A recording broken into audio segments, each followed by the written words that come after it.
A'udzu billahi minasy syaithanir rajim. Subhanalladzi khalaqal azwaja kullaha mim tasdid mimma tahan lagi nun mati ketemu ba iklab ya. Tumbitul ard, kalau mau diberhentiin nanti kita berhentiin aja karena panjang. Nah, ardu satu kata, mundur lagi dari tunbitu udah boleh, tapi yang bagus dari mimma ya. Mimma tahan, ingat nun mati ketemu ba iklab. Tumbitul ardu wa min izhar, nun mati ketemu hamzah. Wa min ifa lagi ausat, nun mati ketemu fa. Anfusihim wa mim tahan mim tasdid wa mimma la ya'lamun. Wa ayatul, masukin domatain ketemu lam idgham bila guna ya. Idgham yana mau lari ya, nun mim waw lam ro. Nah, yang lam ro-nya itu bila guna, nggak pakai dengung. Wa ayatul lahumul lail, kalau mau berhenti tanda wakofnya short lam. Kalau short lam lebih baik wasol ya, lebih baik terus. Tapi kalau mau berhenti nggak apa-apa. Kalau berhenti maka lailunya jadi mat lain ya, dibacanya lail, sama kayak li'ilafi Quraisy. Nah, itu namanya mat lain. Soif, bait ya, kalau ketemunya ya sukun. Kalau ketemunya waw sukun, misalnya khauf, tulisannya khaufin dibaca khauf. Naum, nah itu juga mat lain. Naum ya, boleh 6, boleh 4, boleh 2, terserah mau panjangnya berapa. Nah, ini untuk belajar kita matiin aja. Wa ayatul lahumul lail naslahu, kho-nya ngorokin. Naslahu min, hu-nya pendek, jangan dipanjangin. Jangan naslahu, jangan pendek. Naslahu min, masukin nun matinya ke ha izhar ya, nggak boleh didengungkan, harus jelas. Naslahu minhun, hunnya masuk ke alif lam samsiah, masuk ke nun tasdid. Minhun tahan nun tasdid. Minhun naha, hanya biasa naha rofa idahum, tahan lagi. Mim mati ketemu mim, idgham mimi atau idgham mislen, keterangannya ada di samping tuh ya. Yakni apabila ada huruf mim sukun atau mim mati bertemu dengan huruf mim berharokat hidup, maka ditahan dengan dengung minimal 2 harokat. Jadi ditahan. Faidahum, baru masuk muslimun. Jangan faidahum muz. Nah, itu nggak nahan namanya. Ya, ditahan dulu. Faidahum, baru masukin muslimun. Nah, kita baca dulu yang 36. Saya dulu ya. Yang tadi dulu. Subhanalladzi. A'udzu billahi minasy syaithanir rajim. Apa? 1 2 3. A'udzu billahi minasy syaithanir rajim. Subhanalladzi khalaqal azwaja kullaha mimma tumbitul ardh. Napas 1 2 3. Subhanallah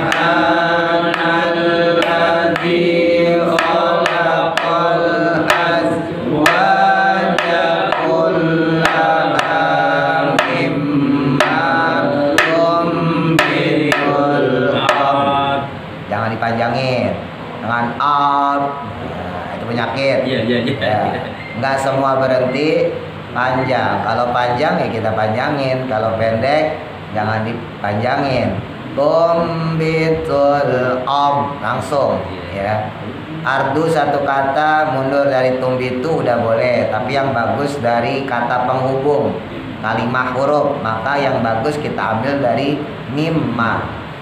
Mimma tumbitul ardu wa min anfusihim wa mimma la ya'lamun. Tarik nafas, 1, 2, 3. Mimma tumbitul ardu wa min anfusihim wa mimma la ya'lamun. A-nya panjang. Ayat ada yang ya-nya panjang, ada yang ya-nya pendek. Hati-hati. Nah, ini ya-nya pendek. Wa ayatul pendek. Wa ayatul lahumul lail. Tarik nafas, 1, 2, 3. Wa ayatul lahumul lail. Wa ayatul lahumul lail. Tarik nafas. Wa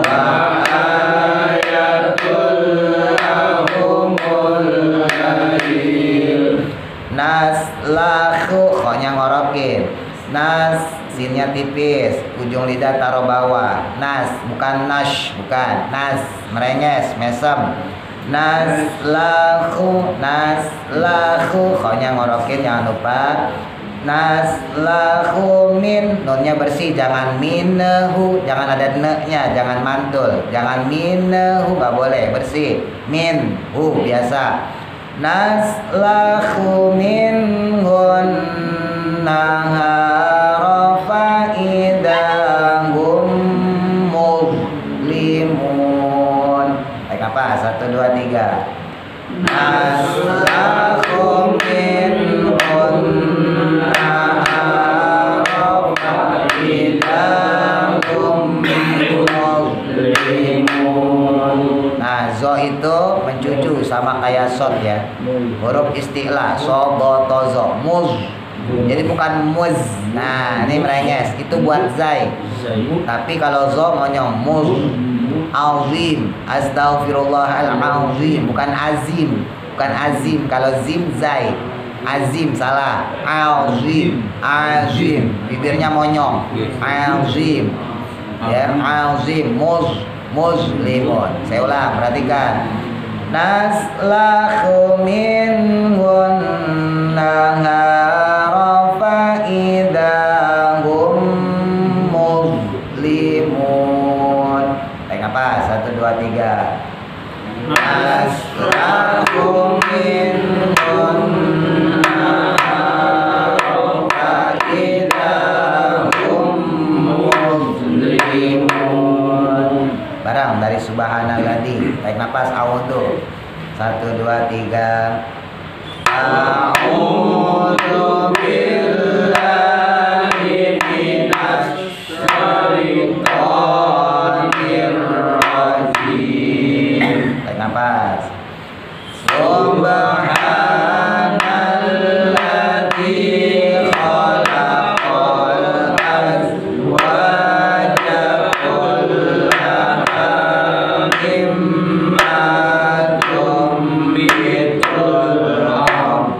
mundur mimma.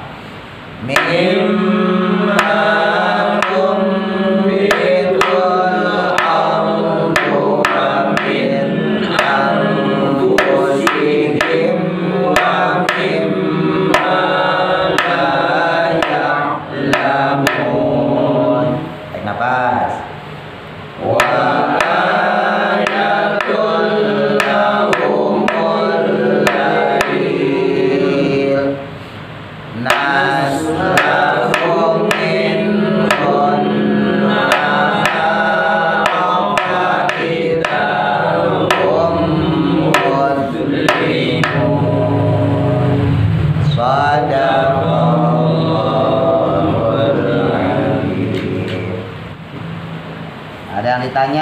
enggak? Monggo.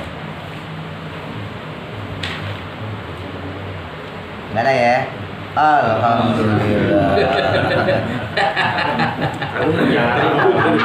Mau ditanya apa? Ya Pak ya. Orang gak nanya kan kemungkinannya dua. Satu paham, nah, kedua belas orang. Sama nggak sama? Nah, iya. Nah, saya husnuzon aja udah paham. Bukan Suizon ya. Dulu kan lebih tahu ngomong. Iya. Dibuka halaman 11 baris ke 10 dari bawah. Titik wakana Musa alaihi salam. Nah, terusin. Matanya nggak kelihatan. Nggak bawa kacamata ya, ada orang gitu. Bismillahirrahmanirrahim. Qala musannif rahimahullahu taala wa nafa'na bihi wa bi barakati ulumi fid dharain amin. Nah, ini kisah kemarin, kalau Bapak masih ingat ya, saya ulang lagi, saya review. Jadi Nabi dalam salah satu Isra Mi'rajnya, peristiwanya itu melewati satu tempat yang namanya Qaf, Gunung Qaf. Ini wallahu alam, gunung goib ini ya.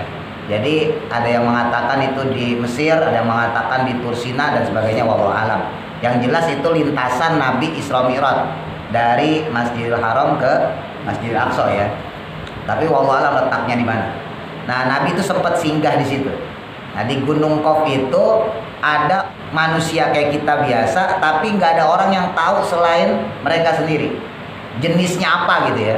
Ya manusia kayak kita, tapi dari ras apa gitu, dari suku apa nggak ada yang tahu. Mereka nggak tahu kita, kita juga nggak tahu mereka. Nah, Nabi ini sempat ditemuin sama malaikat Jibril dengan orang-orang ini. Nah, mereka akhirnya cerita bahwa kami itu adalah umatnya Nabi Musa. Ya, dulu pas zaman Nabi Musa lagi gonjang-ganjing, ya, Bani Israel ngebunuhin para nabi, ya, makanya ada Yahudi, ada Nasrani. Nah, Yahudi itu yang pengikut Yahuda, nah itu ada juga terpecah kemudian menjadi Nasrani, diambil dari kata Nasoro. Mereka-mereka yang menolong Nabi itu disebutnya Nasrani. Nah, yang membelot namanya Yahudi. Tapi dua-duanya bangsa Bani Israel. Nah, ketika terjadi pecah belah saat itu, mereka doa, mereka minta sama Allah, ya Allah selamatkanlah kami dari kehancuran ini. Nah, maka Allah Subhanahu wa taala kemudian menyelamatkan mereka. Mereka disuruh jalan, disuruh pergi, tiba-tiba ada satu lubang, mereka masuk. Nah, sampailah mereka tiba-tiba di Gunung Qaf ini. Nah, dulu mereka ini dibilangin sama Nabi Musa, kalau kamu ketemu orang yang namanya Muhammad, ya, cirinya begini, sampaikan salamku kepada dia. Nah, jadi ini baru nih, ratusan tahun kemudian barulah ketemu sama Nabi Muhammad. Nah, ini jarang diceritain kalau di orang peristiwa Isra Mi'raj ya. Biasanya ya Isra Mi'raj udah Nabi Muhammad perintah sholat gitu aja. Nah, di sini ada kisahnya.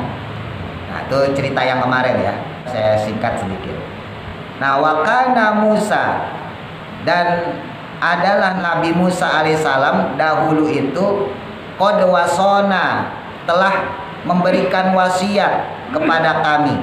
Idza ra'a, ketika melihat, siapa yang melihat, ahadukum, salah satu di antara kalian, wajahan Muhammadin, wajahnya Nabi Muhammad alaihissalam, Nabi akhir zaman, ya, Nabi akhir zaman, yaitu Nabi akhir masa.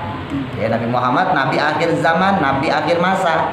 Kata Nabi Musa wasiatnya kepada ini orang penduduk Gunung Qaf, fasallimu, maka sampaikan salam oleh kalian alaihi, kepadanya, kepada Nabi Muhammad, minni, dariku. Jadi Nabi Musa itu bahkan nabi-nabi yang lain itu tetap ya memberikan informasi bahwa nabi terakhir adalah Nabi Muhammad, Pak. Cuman ya kitabnya diacak-acak gimana? Ya, dari Nabi Isa ke atas lagi misalnya gitu ya, Nabi Musa, Nabi Ibrahim, terus itu dalam kitab-kitab mereka, dalam suhuf-suhuf mereka, syariat yang dibawa mereka itu diwajibin sama Allah untuk ngasih informasi bahwa akan ada Nabi akhir zaman yaitu Nabi Muhammad Shallallahu Alaihi Wasallam. Nah, termasuk ini Nabi Musa, nanti sampein salam. Maka faqalu, mereka pun berkata, alhamdulillah, ya Allah, alhamdulillah, akhirnya ketemu juga nih yang namanya Muhammad. Ratusan tahun Pak, dari zaman Nabi Musa sampai Nabi Muhammad peristiwa Isra Mi'raj. Ya orang zaman dari Nabi Isa ke Nabi Muhammad aja itu 520 tahun. Ya, dari zaman Nabi Isa ke zaman Nabi Muhammad itu 520 tahun, apalagi ke zaman Nabi Musa. Faqalu, maka mereka berkata, alhamdulillah, segala puji bagi Allah, alladzi arona, yang telah memperlihatkan pada kami wajhaka, akan wajah engkau wahai Nabi. Wah, syukur banget, alhamdulillah. Fa'alimna, maka ajarkanlah kami ya Nabi, wahai Rasul, Al-Qur'an, akal Al-Qur'an. Maka mereka meminta diajarin Al-Qur'an karena udah ganti syariat Pak. Kalau Nabi Musa kan pakai Taurat, ya, pakai Taurat, diganti sama Nabi Muhammad pakai Quran, disempurnakan ya. Fa'alamahum, maka kemudian mengajarkan mereka An-Nabiyyu Nabi Muhammad alaihi salatu wassalam Al-Qur'an, akan Al-Qur'an. Diajarin nama Nabi Muhammad tuh cara baca Quran. Jadi nggak tahu ya tetap nggak tahu gitu. Maka diajarin sama Nabi Al-Qur'an. Washolata, dan kemudian diajarin sama Nabi sholat. Wasauma, dan diajarin sama Nabi puasa. Wa'ada as-sholatil jum'ati, dan diajarkan juga cara menunaikan sholat Jumat. Wasairul ahkami, dan berbagai hukum-hukum ya, dan sekalian hukum-hukum agama, hukum-hukum syariat ya. Maksudnya tata cara berhubungan kepada Allah dan berhubungan pada manusia ya. Diajarin sama Nabi semuanya tuh. Summa qala, kemudian berkata An-Nabiyyu Nabi Muhammad sallallahu alaihi wasallam. Terus setelah selesai ngajarin, Nabi ngomong, ro'aitu, saya itu melihat buyutahum, akan rumah-rumah mereka, bila babin, dengan tanpa pintu. Nah, Nabi Muhammad ngelihat rumah-rumah penduduk Gunung Qaf ini gak ada pintunya, Pak. Ya, wasa'al tuh, maka aku bertanya, kata Nabi, ansababihi, tentang sebabnya. Nanya Nabi tuh pada penduduk Gunung Qaf, kok rumah kamu kagak ada pintunya sih? Polos aja begitu. Faqalu, maka mereka menjawab, nahnu, adapun kami, kata mereka, itulah ya khofu, tidak takut, tidak khawatir, siapa ba'duna, ya diantara kami ini, min ba'din, dengan sebagian yang lain. Tuh, kami ini gak khawatir ya Rasul sama teman kami, sama saudara kami saling percaya. Makanya rumah kami pakai pintu percuma. Buat apaan? Orang kami sudah saling percaya. Ya udah, blong aja gitu. Nah, ini saking mereka bisa menjaga kepercayaan dan tentunya jujur ya. Orang zaman dulu pun begitu Pak. Orang zaman dulu itu jarang yang pintunya ketutup ya. Pintunya ngablak aja, ada pintu ya, ngablak aja udah, tutup malam aja udah, kan gitu. Bahkan ada yang zaman dulu juga pakai pintu model 2 ya, atas bawah, ada yang kiri kanan, pasti salah satunya ada yang dibuka. Kenapa? Karena mereka percaya sama tetangganya. Tetangga nggak bakal nyolong rumah gua gitu. Tetangga saudara nggak bakal merusak rumah saya. Jadi mereka saling percaya. Tetangga satu percaya pada tetangganya yang lainnya pun juga percaya kepada tetangga tersebut. Ini yang sekarang udah mulai pudar nih ya. Sekarang kita punya rumah pasti pintunya kunci rapet. Padahal kita ada di dalam.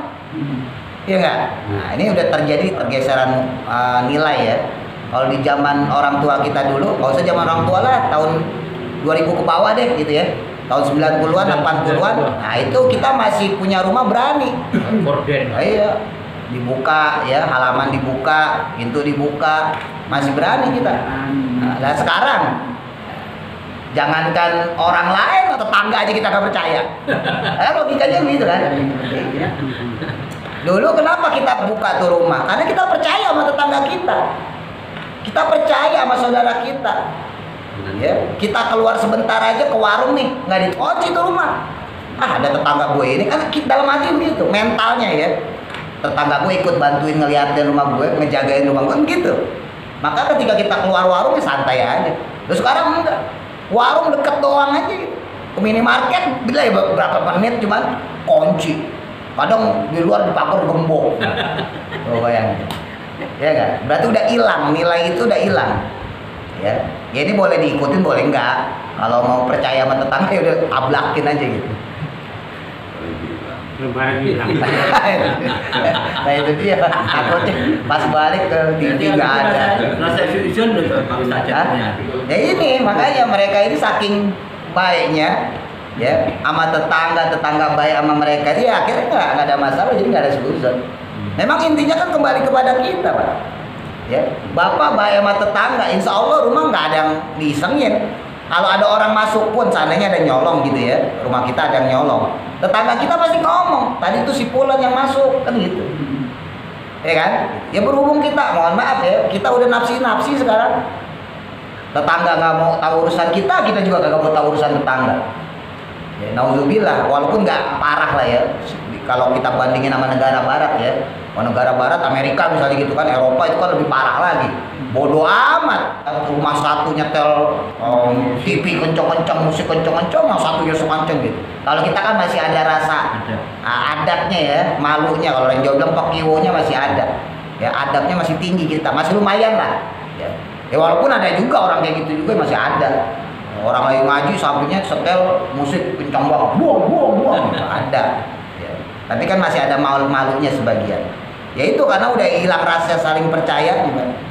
Ya udah hilang rasa memiliki antar sesama saudara kita itu, tetangga kita. Sumaqala, kemudian Nabi Muhammad SAW berkata lagi, ro'aitu, aku melihat, judura buyutihim, tembok-tembok rumah mereka itu mustawiyatan, yaitu serupa. Temboknya sama, Pak. Ya, bukan cuma rumahnya doang kagak ada pintunya, temboknya sama. Ya kan gak bisa bedain ibaratnya gitu. Ini rumah siapa, rumah gua bukan nih gitu. Fasa'altu, maka aku berkata, kata Kanjeng Nabi, ansababihi, dari sebab tersebut. Faqalu, maka mereka menjawab, nahnu, adapun kami ya Rasul, itu fi qalbin, dalam satu kolbu, dalam satu hati, itu sawaun, sama. Ini kita satu hati ya Rasul. Kita sama-sama saling memiliki, kita sama-sama saling menghargai. Maka rumah yang nggak ada yang beda-beda, seragam aja gitu. Kenapa? Karena jadi simbol, ya. Jadi simbol kita satu hati, satu rasa. Ya tadi karena saling percayanya itu. Dulu Pak, kalau Bapak masih ingat mungkin, kalau kita masih punya kakek nenek dulu masih hidup, Bapak bayangin rumah orang zaman dulu itu rata-rata depannya ada pagar gapura. Itu pasti ada tulisan 17 Agustus 45. Coba pengen kita deh. Terus yang sebelah kanannya tahun Republik sekarang merdeka misalnya gitu ya. Misalnya kalau sekarang 2023 gitu ya. Berapa tahun gitu. Coba deh. Orang zaman dulu itu rumahnya begitu, pagernya pasti ada tembok ya. Temboknya itu ada tulisan 17 Agustus biasanya tuh. Jadi model gapura kecil-kecil ya. Kanan kiri 17 Agustus, sampingnya 17 Agustus juga. Yang sampingnya 45, yang sampingnya lagi tahun yang sekarang. Itu seragam, Mbak. Nah itu sebetulnya gambaran juga bahwa orang zaman dulu itu senang sama-sama, gotong royongnya tinggi, ya. Jadi saling asa, saling asuh ini bener-bener kejaga. Orang zaman dulu Pak ya, bangun rumah mana ada yang dibayar. Coba aja deh, kalau bapak ibu kita masih hidup tanya kakek nenek kita, bangun rumah ya, di zaman dulu kan rumahnya masih gede ya kan, masih pakai bilik ya kan, segala macam ya, pakai bata paling cuman semi permanen kan, separuh doang gitu. Lah itu nggak ada yang dibayar Pak, ya paling rokok gitu doang aja, nasi bungkus makan gitu standar lah, nggak ada nih kalau bayar pakai duit. Tapi orang zaman sekarang ya, coba jangankan apa namanya bangun rumah, kerja bakti ya. Kerja bakti kagak ada rokoknya coba. Tukang aja di Makelar. Itu tukang aja di Makelar. Mohon maaf, bahkan kadang-kadang itu masuk ke ranah agama. Ya, nauzubillah ya. Masuk ke ranah agama gimana? Misal ya, ada kegiatan musola kerja bakti. Kalau nggak ada rokoknya kita kagak datang. Kalau nggak ada konsumsinya kita kagak. Padahal itu ranahnya agama. Ngaji, ya. Yasinan, tahlilan misalnya, kalau nggak ada berkatnya atau yang tuan rumahnya miskin, paling berkatnya nggak enak kan, gua nggak datang. Iya. Ada kayak gitu, nauzubillah apa? Ngaji, yasinan, kayak malam Jumat macem-macem ya, korban. Makanya ini hati-hati ya, mental kayak begitu nggak bagus. Kenapa? Karena kita nggak dididik sama orang tua gitu ya, seperti itu Pak. Kakek nenek kita nggak mendidik kita seperti itu, apalagi secara agama ya. Islam nggak mendidik kita seperti itu, bermental ya, maaf ya, bermental penjilat. Jadi kalau ada enaknya baru mau jalanin.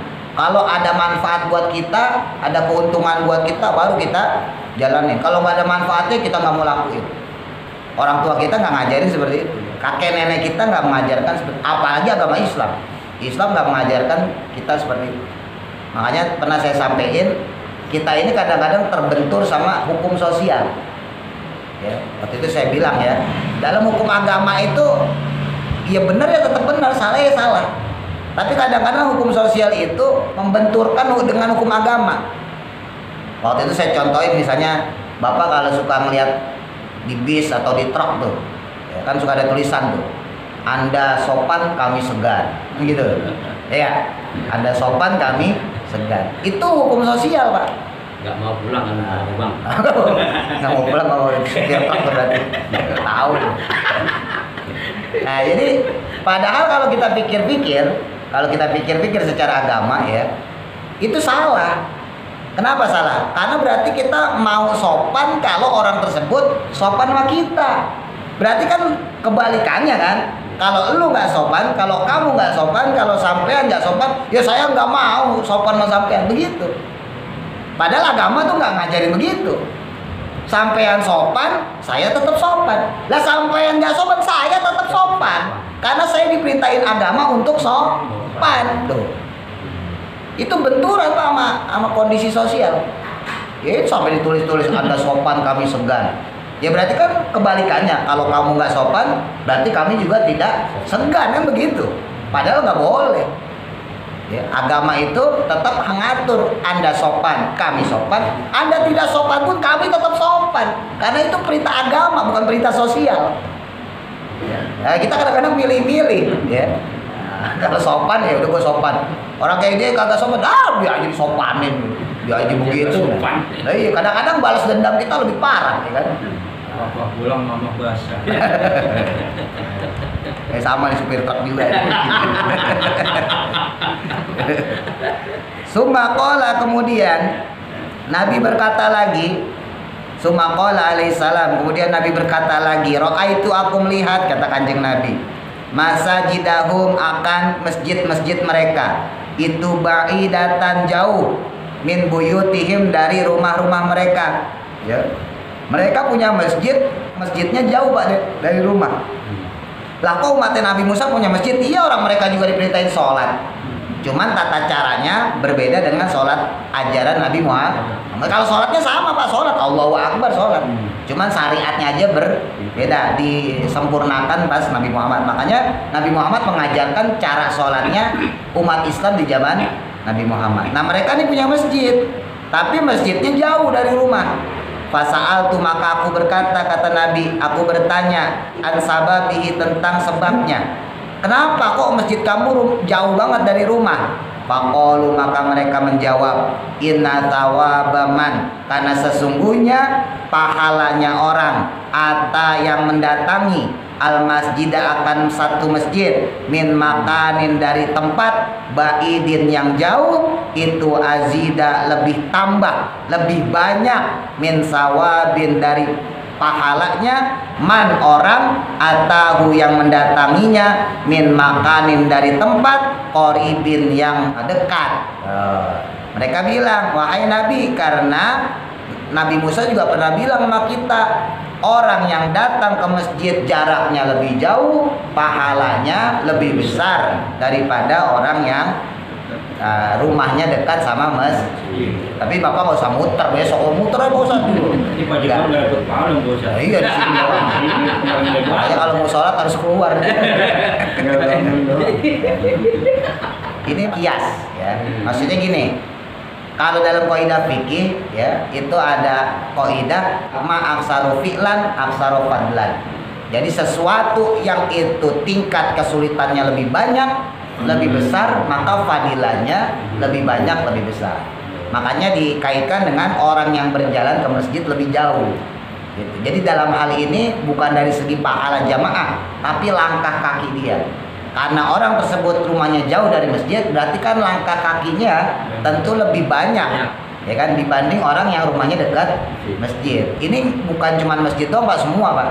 Dulu saya contohin Pak, kalau Bapak masih ingat, orang kaya nyumbang 100.000 dengan orang miskin nyumbang 100.000 sama, atau nyumbangnya cuma 10.000 orang miskin, itu pahalanya bisa lebih gede orang miskin.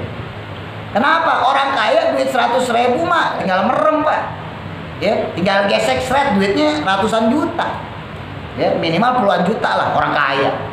100.000 ya gande merem kalau orang Betawi bilang, gampang. Tapi kalau orang miskin 100.000, lah itu duit nyawa itu. Besok gua makan dapat kagak ini. Lah ini nggak bisa transfer kalau makan. Nah itu bahayanya. Ya. Jangankan 100.000, 10.000 deh. Dia mau masukin kotak amal nih. Ya Allah, saya mau amal. Sayang duit 10.000, saya belum punya beras. Tapi kalau saya nggak masukin, ini hari Jumat. Masa hari Jumat saya kagak masukin amal sih? Masa seminggu saya kagak amal sama sekali gitu? Serba salah kalau orang miskin. Orang kaya jangankan 10.000, tadi 100.000 aja gampang aja udah. Nggak ada yang dipikirin buat besok. Makanya pahalanya orang miskin yang amal tadi, walaupun cuma 10.000, bisa lebih besar pahalanya dibandingin orang kaya yang amalnya 100.000. Itu tadi ma'aksaro fi'lan aksaro fadlan. Ya, orang yang melakukan sesuatu lebih banyak manfaatnya, lebih sulit dilakukan sama dia, lebih berat untuk dilakukan, itu maka pahalanya juga lebih besar gitu ya. Berarti yang dilihat usahanya Pak. Yang dilihat usahanya. Jadi bukan dari besar kecilnya. Makanya saya sering nyampein, mohon maaf ya, Bapak nggak bisa haji, nggak bisa umroh karena nggak punya duit. Ya nggak masalah, kan Allah berikan juga fasilitas lain ya.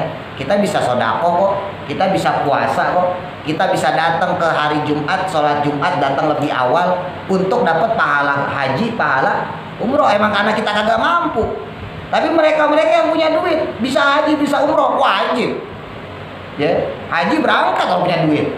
Umroh kalau punya duit, sebagian dari madzhab Syafi'i mengatakan wajib, sebagian enggak, sunnah. Dia berangkat orang punya duit. Gitu. Jadi sesuai dengan tingkat usahanya. Lebih krusial lagi, misalnya patungan korban. Orang yang punya duit banyak, dia beli sapi satu, jangan ikut patungan. Yang punya duitnya dikit, patungan. Nah kalau orang kaya ikut patungan, berarti maaf ya bahasa kasarnya, secara pahalanya kalah sama yang orang-orang menengah. Karena memang dia mampunya cuma patungan. Nah sekarang kalau menteri, masa menteri ikut patungan? Ya kan? Menteri kere. Menteri kere berarti. Bener kan Mas Gianto? Makanya lucu Pak, kadang-kadang kita kalau bisa korban ya, pas korban itu kan di TV-TV tuh ya, wah artis, nah, motong sapi gitu ya, harga misalnya 40 juta, 50 juta, menteri, nah, motong sapi gitu ya, harga misalnya 40 juta, 50 juta. Ya. Kita kan kadang-kadang suka wah juga, wah hebat juga tuh artis tuh, ya kan, wah hebat tuh menteri. Padahal itu ecek-ecek. Dibandingkan orang miskin, andai kata ada pemulung, sehari-harinya dia mulung, terus dia sumbangin ya, dia sisihin duit ya 3 juta, 4 juta, saya mau beli kambing buat korban, pahalanya saya yakin lebih gede itu pahala tuh pemulung dibandingkan si artis tadi, dibandingkan menteri tadi. Kenapa? Kalau menteri artis duitnya banyak. Nah iya, jangankan sapi yang 20 juta, 30 juta, yang 100 juta juga dia mampu. Apalagi kalau buat pamoran doang kan gitu kan, akhirnya jadi berantem sama ketua RT. Ada tuh yang kasus kayak gitu. Sumakola kemudian berkata lagi Nabi Muhammad sallallahu alaihi wasallam, Ra'aitu, aku melihat maqabiruhum, ya kuburan-kuburan mereka, inda abwabi buyutihim, yaitu berada di samping-samping rumah mereka.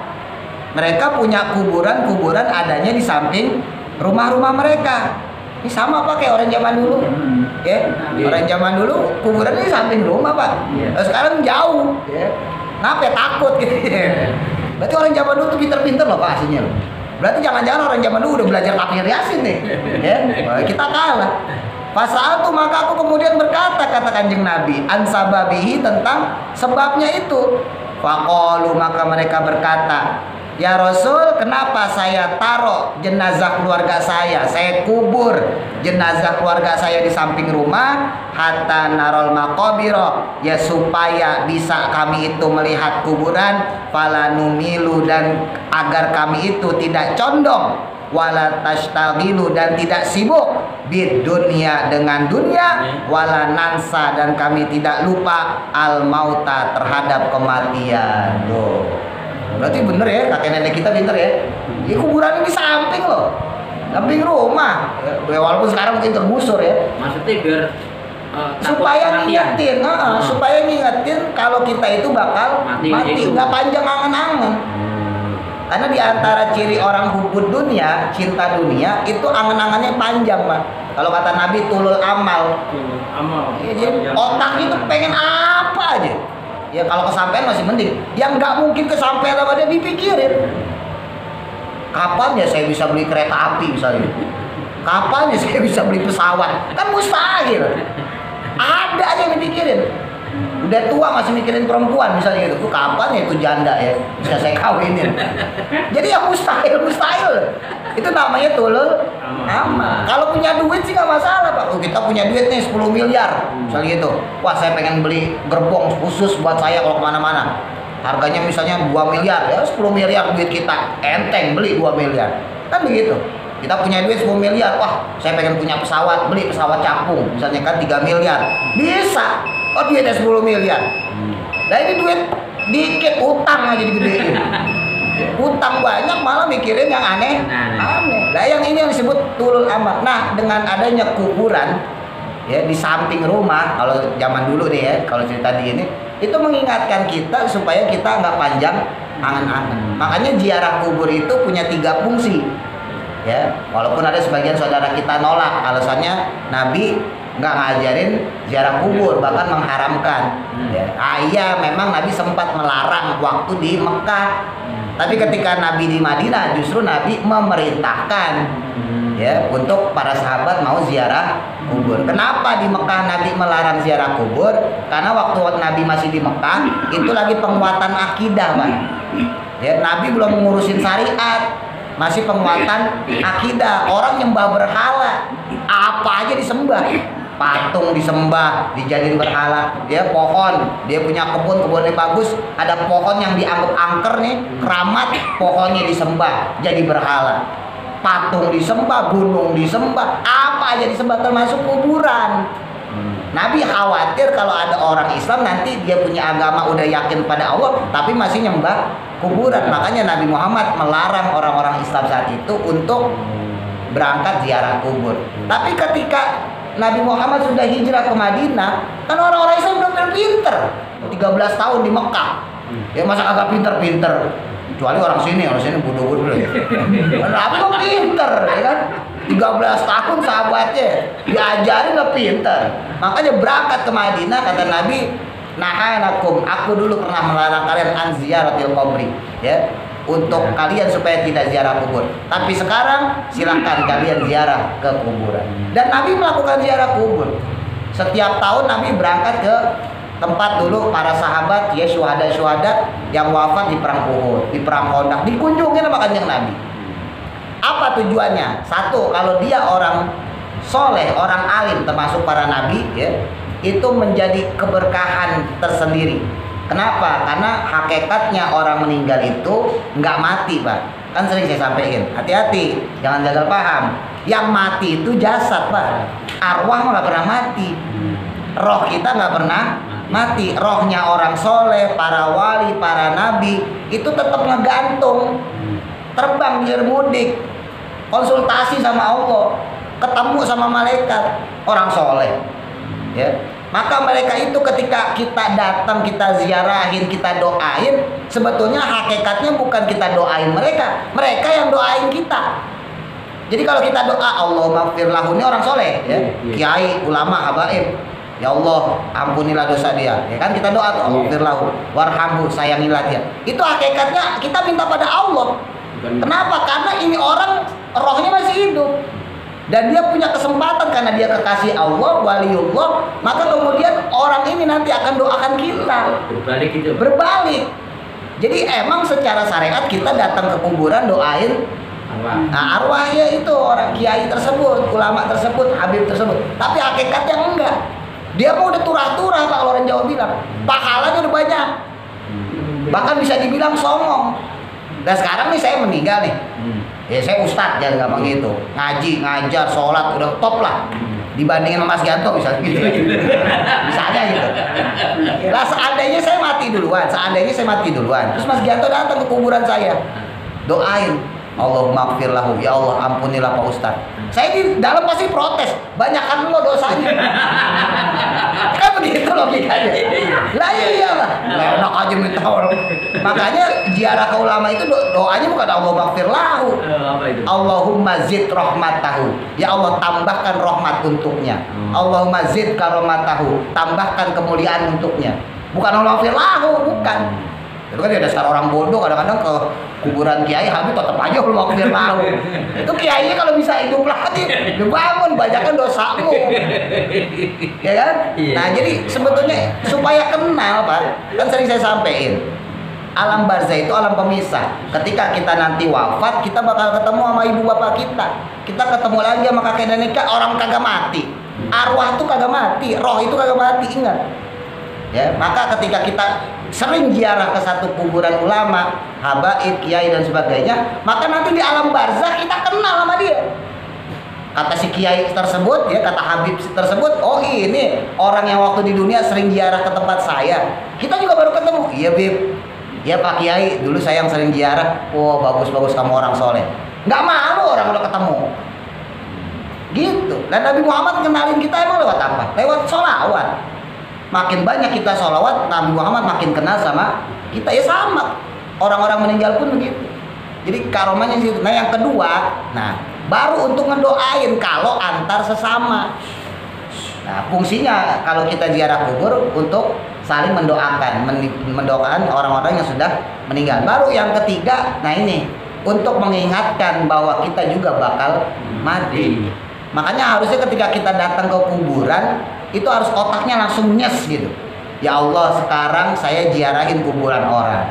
Saya ziarahin kuburan orang tua saya, saudara saya, nah kakek nenek saya. Besok mungkin saya yang akan gantian diziarahin sama anak saya. Besok lusa tahun depan mungkin saya yang gantian diziarahin sama cucu-cucu saya. Itu harus otaknya langsung nyes.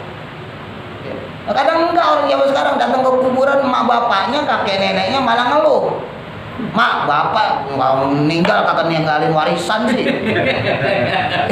Malah ngeluh di. Nah itu mak bapaknya kalau bisa ngomong, gua aja susah di sini. Makanya bolak-balik saya sampaikan hati-hati ya. Orang yang bersih hatinya, bersih kolbunya, dia nggak akan picik, ya, nggak akan maaf ya, nggak bakal dia ngejilat lah tadi kalau bahasa saya itu. Kenapa? Karena setiap kebaikan yang dia jalanin itu tetap kembali kepada dia. Bapak melakukan satu kebaikan, satu amal ibadah, yakinlah itu kembali kepada kita. Bukan kembali kepada orang, Pak. Kembalinya kepada kita. Baik nanti Allah balas di dunia, lebih-lebih lagi Allah balas di akhirat. Bagaimana kisah kelanjutannya? Insya Allah episode selanjutnya. Wallahu a'lam. Mudah-mudahan manfaat. Al-Fatihah. Bismillahirrahmanirrahim. Alhamdulillahirrahmanirrahim.